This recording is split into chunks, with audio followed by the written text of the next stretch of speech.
I want to jump into our first topic, which is the people involved in the process. And underwriters by nature are conservative. They generally are. I mean, we talk about insurance companies being risk adverse. I don't think that's really true. That we lose money on a lot of policies. We're a risk industry, but still underwriters do approach it from a conservative point of view. So how do we overcome kind of the traditional underwriting approach as we think to blending that with new models? I'll start this one with you, Tom. Yeah, good morning, everyone.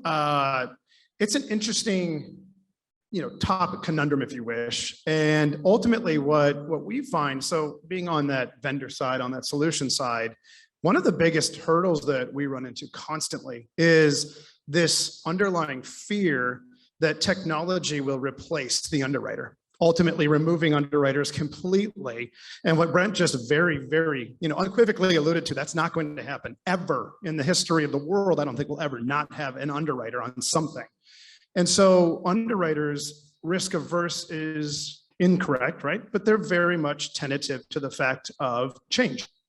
Because again, I'm doing my job well. I'm doing it with the existing systems I have in place or solutions I have in place. What they might need is additional data. What they might need is, additional runtime and or less pressure on them to, return that submission, if you wish, back to the broker agent portal, whatever it might be. So to me, that's the key component is we're not trying to, as a solution provider, remove the underwriter. We're trying to make them exponentially better, faster, stronger through technology, through data and all of that.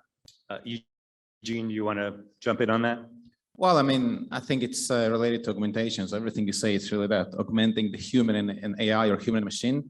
If we talk about augmentation as a whole, it's really what we call the human-assisted AI. And if you look at the human mind, it's full imagination, it's creative, but it cannot go at the peak of its creativity for too long. It's getting tired.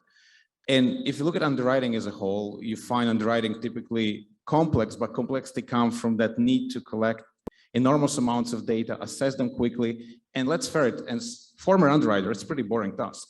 You're getting tired. And so augmentation and evolve with technology and AI is really designed to help underwriters to really perform those boring tasks. And in return, they can deal with things that maybe require more creativity, more imagination, and more fun. So I agree with you, it's not about replacing underwriters, it's about augmenting them. And if you look at the future of underwriting would be different. In my opinion, personally, I don't think underwriter will do much underwriting. They will do a technology support. They'll be involved in analyzing data. And I know many underwriters, they're not that good at it, but they're getting better. And even more so, I believe they're going to be more involved in strategic decisions company going to be making, planning, product development, and so on, because they will be able to take data from technology and provide much more value.